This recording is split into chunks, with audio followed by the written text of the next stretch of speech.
Hey guys, this is E with Scrapbooking with me, and I've had lots of people who have asked me how I store my stamps and how I store them after I take them off of the wood blocks. So I'm going to show you really quick. I've got a few that I need to label and put on here, and so we will get started and show you how I do these. Now this is just a white sheet of cardstock that I have laminated. That's all in the world that is. And the pockets that I use are these Avery Elle pockets. We have them in the extra large, the large, and the small. I use the large size most often. I haven't found a need for the bigger ones yet, but I might. So I will link these directly below. You get 50 to a pack, so that's a ton. So you can do lots of storing with those. And then let me show you. Like I said, all this is just a laminated piece of cardstock. If you don't have a laminator, you could just use a plastic sheet. Save these. Let me show you these. Save these sheets like this that you get, cut them apart, and use this. That works fine. Okay. So what I do, and if you didn't see the video about where I took these off the wood blocks, then I will link that below. All I do when I take them off is I do take the sponge part off too. You can leave that sponge part on, it doesn't matter. I take it off just, I don't know why I do. Sometimes I take it off, sometimes I don't. It just depends. But then if this is not, I put the label back on here, and if this is not sticky already, I just put a little bit of tack it over and over, some kind of tape that you can take off really easy. It doesn't have to be permanent. And then I just stick them down on that sheet. And I put all of my like stamps together. I don't necessarily keep all of mine exactly by collection. Most of them I try to. Like this one, when I put this one up, I will keep all these stamps together in one pocket. But if I have some little stamps that are like this, just one here and there, I might put this one in with 2 or 3 other ones that have to do with time or clocks or something like that. So just all depends. Okay, this is an odd stamp set that I've had for a while. I can't even remember. It didn't have a name on it. Can't even remember where I had got it. But it has a lot to do with Valentine's as well. And both of these are Valentine stamps. So I'm just going to use this for a Valentine stamp. Now here's my pocket. I cut these at 5 1/4 by 7, and that makes them just the right size to slide down in there. Now, if you're concerned about, you can't see the stamp from the other side, then don't put a white sheet in there. Just leave it clear. Just use a laminated sheet or a piece of the hard acetate or something like that and put it in there, and then you can see from this side. I'm not concerned with that because I'm going to label mine Valentine, and I can read on here that it says Happy Valentine Day.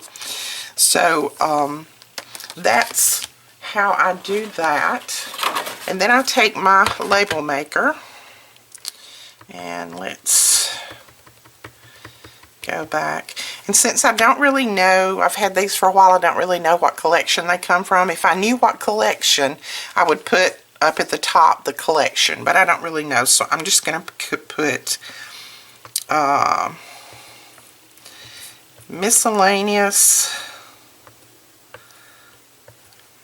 Oops.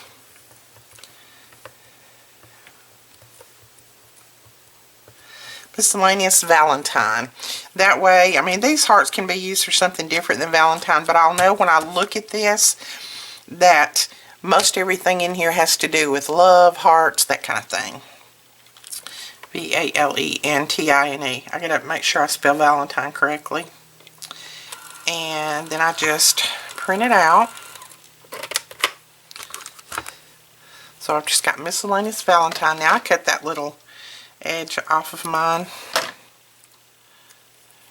And you could make these, if you don't have a label maker, just use a regular label and just write it out and put it on here. You don't have to. I've got some that are just written. And then I just put it on there like that. Miscellaneous Valentine. And then I got these trays, and these are refrigerator trays, and I got these from Amazon. They're real inexpensive. I'll link those below too. And these fit right down in there perfectly. Just the right size. See? If you can see that. So these trays are 6 inches wide.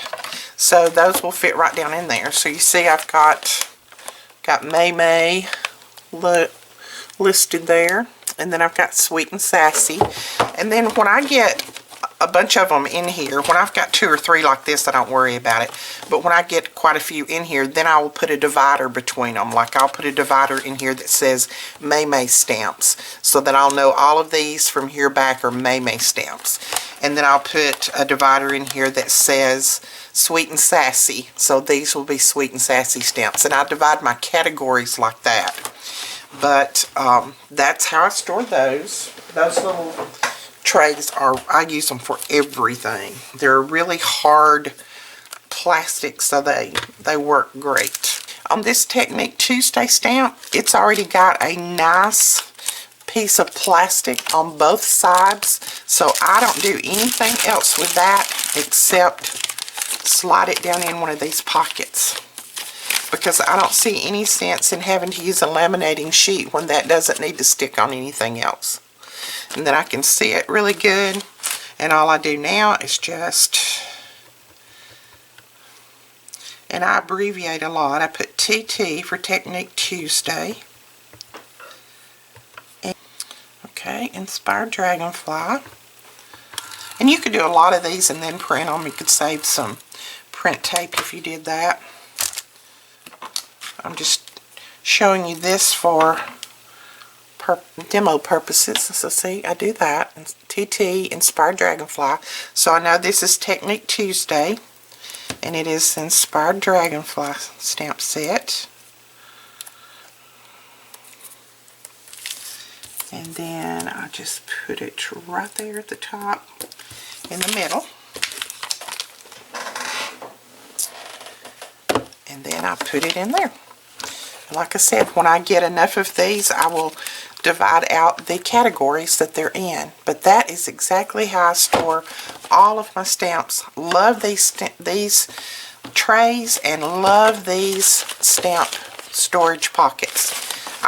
This is the best way I have found to store stamps. I've tried other ways. I've tried putting them in notebooks and different things like that, and I always come back to this system because to me it's just the easiest.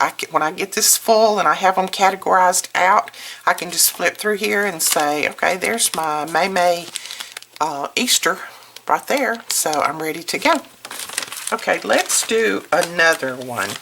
This one is a huge stamp. It's too big for those pockets. It's too big for my tray the way it sits, but it's 2 stamps on here, so what I can do is cut this in half. You see, this is made that you can put it in a binder, but I don't want to put mine in a binder.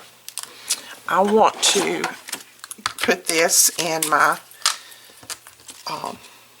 stamp pockets. So what I'm going to do, first off, I'm going to move the stamps apart just a little bit. That'll give me room to cut. And then I'm just going to slice that in 2, just like that. And I'm going to kind of make sure that I get this one a little bit even. So there I have that stamp set. And then what I'm going to do is I'm going to take a pocket, and I'm going to slide this down in here this way. And then I'm going to turn this one and slide it in behind it. There's room for 2 in there. So that way, there is my Tim Holtz Stampers Anonymous. And this one is called Newsprint and Type. So then all I have to do is just make my label. Tim Holtz Newsprint and Type. And don't you look, I put a small N right there, which that's fine. It doesn't matter. I'll know what it is. But that's it. It's stored now. And then it will fit in here like that. Okay, I'm gonna show you one other thing. Now, when I have a stamp like this that has a nice background sheet to it, I usually take advantage of that sheet, and I will show you how. I just go ahead and take all of this cover off of here.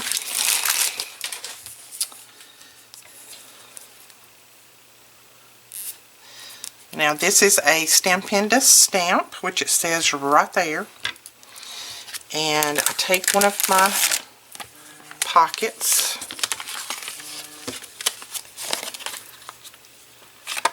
and I need to cut that off some, so I put this stamp up here, take my scissors. If you want to be exact, you can take your cutter. I cut that off.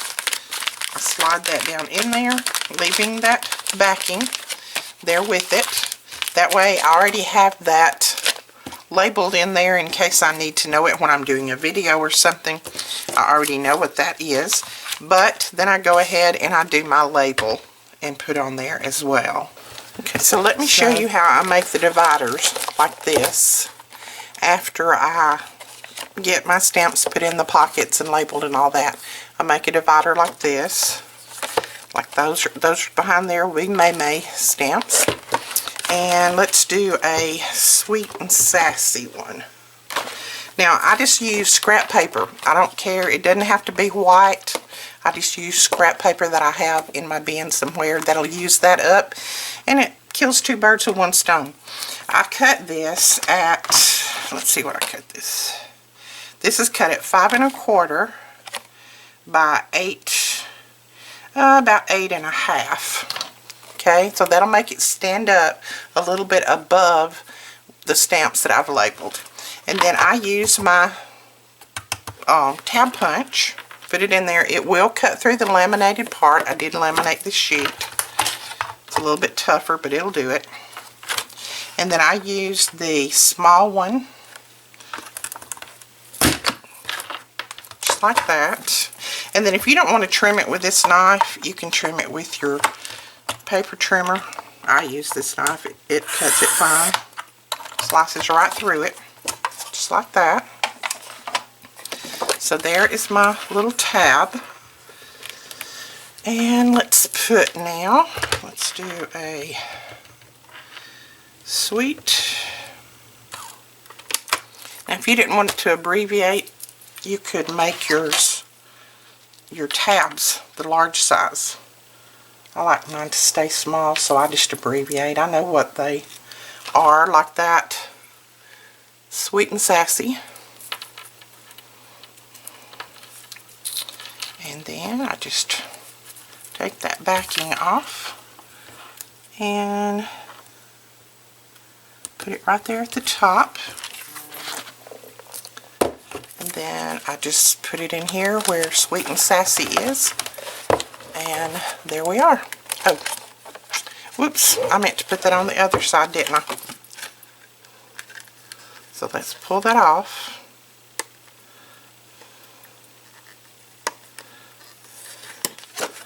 Put it on this side.